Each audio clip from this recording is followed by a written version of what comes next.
Hi, I'm Megan Hughes Allison. I'm Senior Vice President of Corporate Consulting at Genesco Sports Enterprises. I'm here with my good friend Alba Colón, and we're honored to be part of the 2020 virtual Vichy League Conference. The session now is Women Running Sports. So first, let me introduce you to Alba. She is the Director of Competition Systems at Hendrick Motorsports, one of the dominant teams in NASCAR. So that's a big freaking deal. She's got an awesome opportunity to make cars go fast on the track and to get them in victory lane. But seriously, how did you end up here? First of all, Megan, it's great to be here today, and sad that we couldn't, make this happen in person as, we planned many, months ago, but hey, this is life right now. But Megan, it's a long story, okay? But let's make it as short as possible.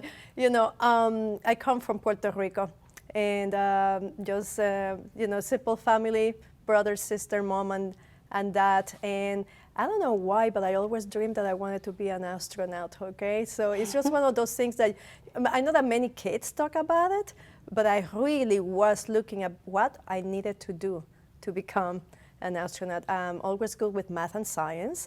So I decided to study mechanical engineering at the University of Puerto Rico at Mayagüez, at the best engineering school in my country. And it happened to be just 2 miles away from where I grew up. So everything was in a perfect way. I studied mechanical engineering, and while being at college, one professor introduced me to cars. And from there, everything took off. I participated in a race team. Building cars was more of a, instead of being more of a race team, was more as an educational experience, to learn processes, to learn design, and so on.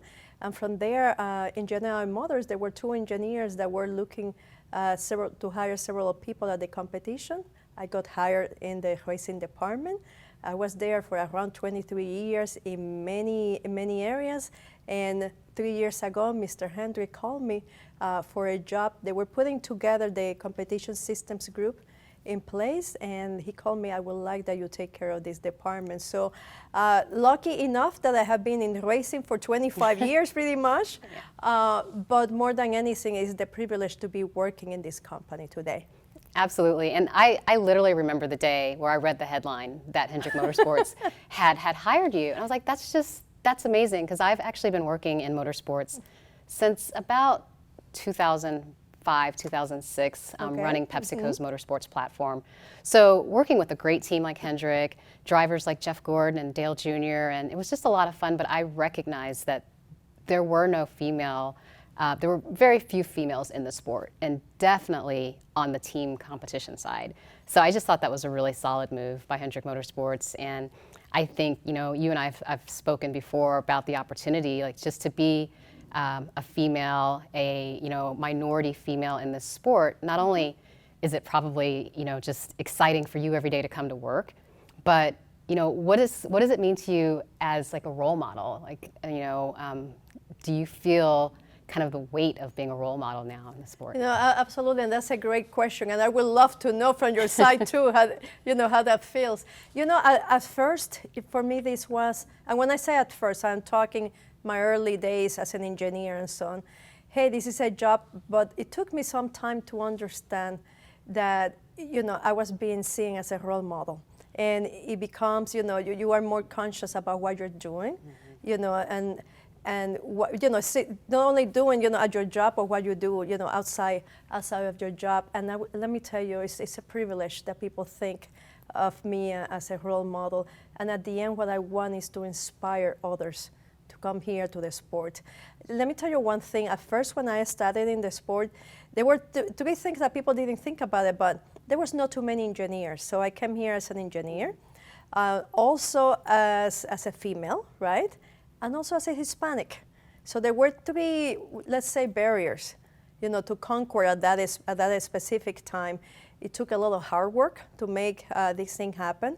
But I will tell you, I will not trade anything back of what I went through to make this deal happen. So I wanted to know, if you had those same experience, or how did you make it here in the sport?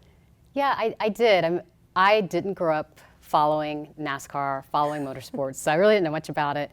But I had a wonderful opportunity to work with Pepsi as one of our clients, and they've been in the sport for years. And so to step in and to basically run their motorsports platform was an awesome responsibility. But I did feel that, you know, coming into the space and not seeing a lot of females, and definitely not seeing a lot of Black females, there was some anxieties. You know, I want to make sure that I'm doing my job right and that I'm representing right.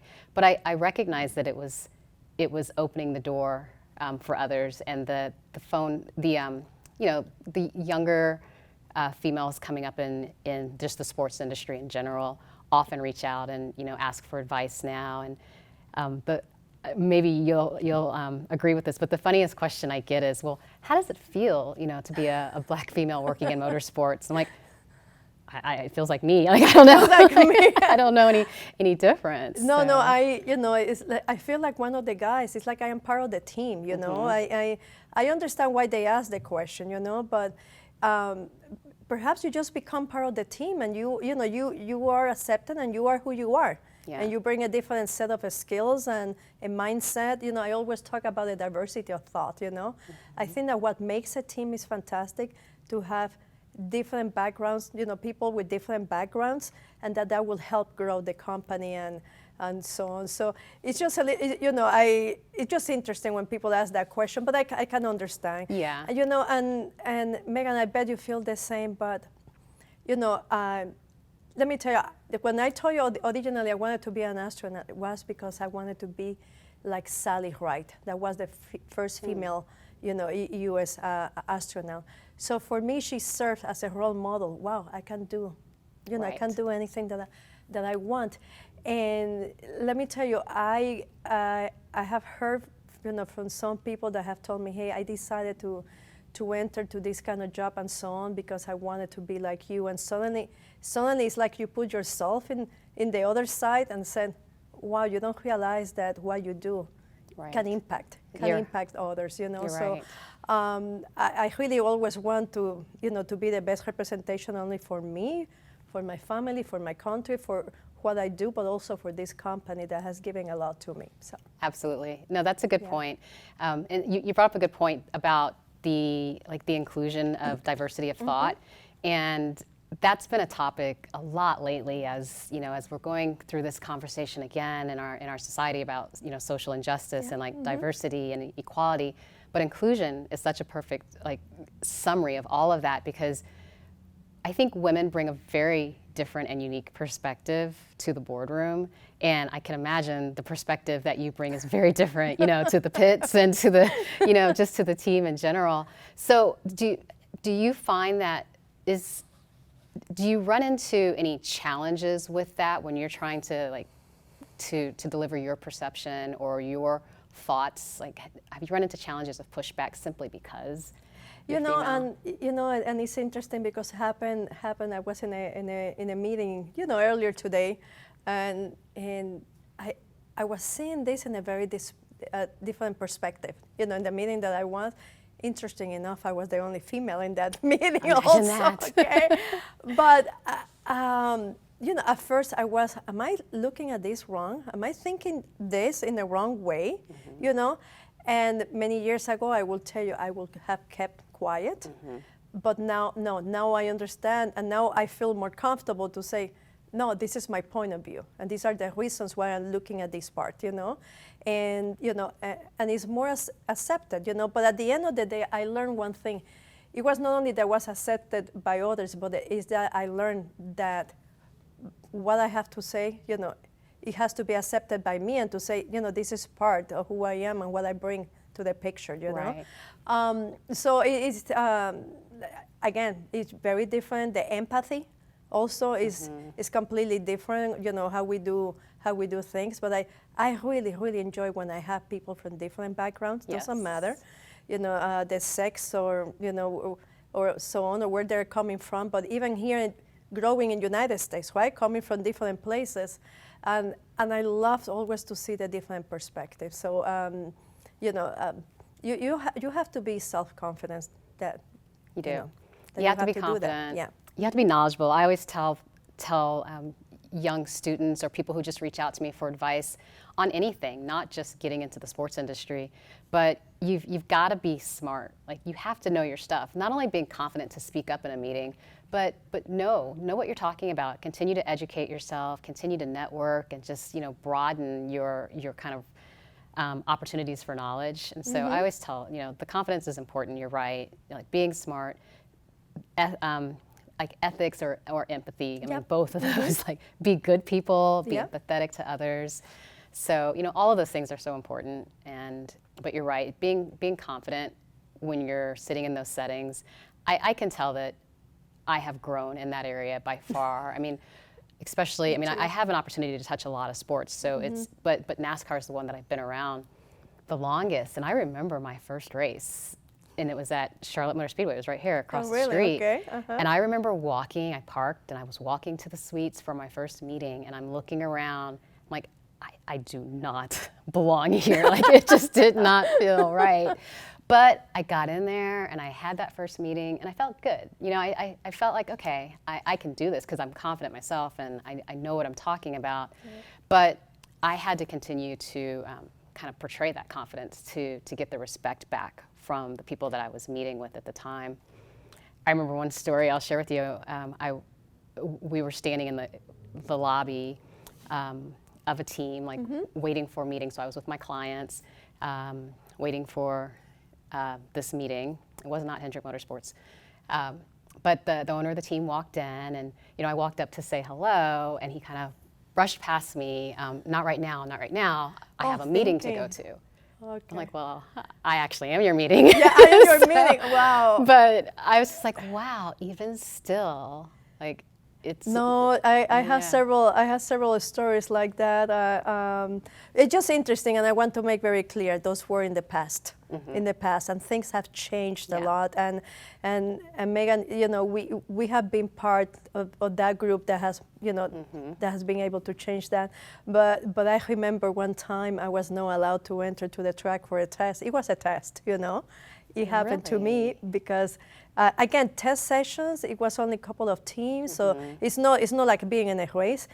And they were thinking I was a race fan, that I was coming to get an autograph. And I'm like, no, I am the engineer that is coming to work. And the driver was the one that saved me in the, you know, in the deal when he was entering the truck and looked at me and he said, why are you still outside?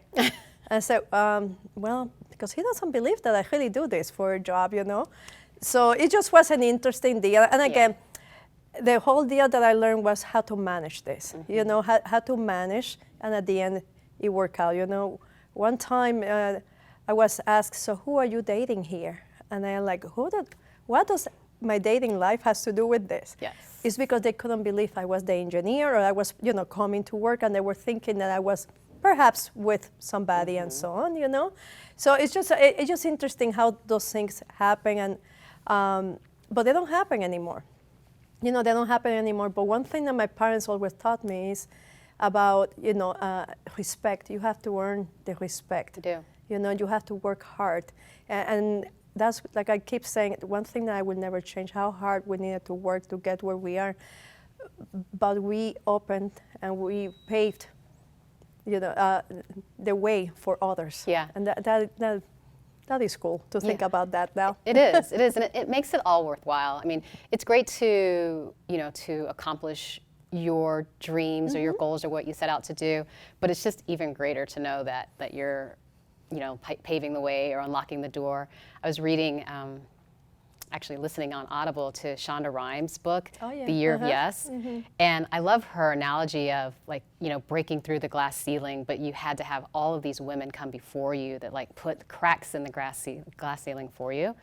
And I think that's what we're all doing along the way, is just making it more accessible for those coming, you know, after us. You know, I wanted to share a story that happened to me at one particular track. That for me, that was a moment that was like, wow, and I didn't realize that. NASCAR invited me. You know, they have a lot of diversity initiatives, you know, in the sport, so that's fantastic. But they invited me to talk to this group of females, and they wanted me to talk more about engineering because they were in an engineering school. So I spent the time talking about engineering and all those kind of things. And I remember that the NASCAR person that was in that meeting needed to leave for just a minute to take, perhaps a call outside or so on. There were 9, I remember, 9 young female students studying, different kind of engineering. And what they wanted to know was, How do you do it? How do you do it? How do I confront when that happens to me, or when somebody doesn't let me work on the machine at the school, And for me, at the end, it was like, wow, I remember that meeting so well. Wow. Because it was things that I would have loved to ask somebody, but I never had the opportunity to ask, Yeah. And now I was being asked about how you do it, And self-confidence takes time. When we were in college, things were, Right. it took Yeah. time to get that confidence, It definitely does. It definitely does. And, again, we talked about it. It comes with also just being smart and continuing to grow yourself. And I think that's how we grow, our own self-confidence. But it's also in how we learn to react in situations. I mean, I love this notion of just being yourself, just bring your authentic self and be who you are. And I know that over the years, and we've both had the opportunity to grow in our careers and be where we are, but I know that there was times when I might not have brought my true self into a situation because, that is true. I'm not sure if they're, will respect that or appreciate that, or maybe I shouldn't speak up, like you said, am I supposed to speak up in a meeting? And I think one day it just clicked. I'm like, you know what? I mean, you're going to get what you're going to get. And that's, once you find that confidence and you're okay, with just bringing your true self to the boardroom, I think it just takes this, it's like an aha moment. No, I understand. I deserve to be here. I understand. Megan, I think that you have kids, right? I do. Yeah, so, have you been, teaching them some of those, items to them, in a way when they see in situations like that? Yeah, what to do? she's only 4. Okay. But I love the fact that she sees me work. So, Awesome. Of course there's many days where I'm like, oh my God, I cannot do this. Yeah. I can't get on a plane and go to this trip and then go to this meeting and then get her to school and then but at the end of the day, I would rather her see me working and finding success and being happy and confident in what I do. And I can already see that in her personality. I can see it in her Awesome. personality. She is very independent, which I love, and I hope that she finds her way in whatever she wants to do. But it's so much fun. It's so much fun having a child, but it is hard. It's hard, and I love that. That's a whole nother session that might be going on during this conference. But just this whole notion of work-life balance. And for you, I know that I don't even know that there is a such thing as work-life balance in NASCAR because in a non-COVID year, absolutely. But you're on the road so much. But do you have to travel as much as? Well, so it's interesting that this year, because the whole COVID-19 restrictions and so on, NASCAR went and limited the number of people that could go to the track. And now events that take 3 days have been reduced to only 1 day. So the interesting part is that many of the crew members, including me, now we don't go to the track. So it's very weird now. Yeah. So we stay behind and we work and support, a group of engineers, and we support the teams remotely. So the beauty is, how much we have learned how to work remotely, but with that said, going back to your original question, we still have to work the same hours. The difference is I didn't get in that airplane, but we still have to work the same hours. And I will tell you one thing. For me, work-life balance is very individual. It's very personal. I find those times where I need to completely disconnect, and that for me becomes my balance. But from the outside, somebody looking at me, they will tell you I don't have work-life balance. So it's just finding where you are in your schedule and try to make it happen. Yeah. Example, we only have 6 more races to go. So we all know very clear the next 6 weeks is full throttle, and so on. Mentally speaking, you are very ready for that. When I get out of here, I go home at night. I have to disconnect. for my well-being, Right. and of course my family and so on. But we know that at the end of those 6 weeks, there's a bigger break. Yes. When perhaps others in regular positions, they cannot think in that way of, Right. of 6 weeks. Right. That makes that sense. Makes sense. That makes sense. And so you do have an interesting story in the sense that this is a decision I think a lot of women end up making at points in their career. You got this opportunity to come to Hendrick Motorsports, but you and your husband had to make a decision on how you lived your lives. So I would love for you to talk a little bit about that, because that often comes up when we have opportunity to take a new job and we have to factor all of those other kind of considerations. No, absolutely. And, and I share with you, I was working in Michigan for 23 years, and Mr. Hendrick calls, right? And it's an opportunity of a lifetime. But at first I was like very hesitant because he didn't have a job here. And he was so supportive, and that's one thing that has been fantastic, to have a partner that is very supportive of, Right. of your goals and who you are as a person and as a professional. So we decided he will stay in Michigan working, and I will be here in North Carolina. For that to happen, of course, the couple has to be very strong, and and understand that to be apart is part of the process, but that it will work out at the end. The interesting part is that now with the COVID-19 restrictions, his office hasn't opened yet. So now he's here in North Carolina with me all the time. You're like, wait a minute, this was not the plan. Yeah, that was not the plan. No, but at the end of the day, what I really value is that for him it's very important, me as a person, me as a professional, and that I follow my dreams. And the same goes for him. And at the end, that is the ultimate dream for me, and the ultimate goal, to have somebody next to you that understands, and that helps you to grow. Right. And he understands how important this is for me. That's so important. I think, not only in your spouse, but just in your circle of friends or your circle of influence, that people have, your best interest at heart, and that you can trust people as you move through your career. Absolutely. So that's great that you guys, a lot of people, that would be a tough decision, but to your point, that he's supportive of you. Yeah. And so how do your family takes, because you travel a lot, you don't, like you say, you don't only do NASCAR, you do other sports, correct? Right. So, COVID obviously has changed a lot of that, but literally, the sports world shut down on March 11th. Well, the month of February, we had been in, we started at Super Bowl, and then went to Chicago for NBA All-Star, and then left All-Star and flew right down to the Daytona 500, and then flew back to Charlotte, and maybe like 2 weeks later, the world ended. It just stopped. And, there's a part of it that's like, okay, wow, I'd like to take a breather. But then you realize, that's my job, being on the road and being at these events and networking and executing our clients. So that is fantastic, Megan. So, if I want to become a Megan someday, what advice you will give me, and not only to me, but, to a younger girl, about what it will take? Yeah, I get asked that question often, and my answer has definitely changed over the years, where, I always tell people, just be smart, know your stuff, educate yourself, and really leverage your network, telling people what it is that you want. But as I've gotten older, I just be, like I said earlier, authentically you. Yeah. Don't compromise who you are because you want to fit into the boardroom. I think now more than ever, people are going to appreciate you bringing your authentic self to the boardroom. So that's the advice I would give, but curious what you would say. Megan, you just said, it completely changes, but to get to the position, education is key, the technical education. And for me also, work the never give up attitude.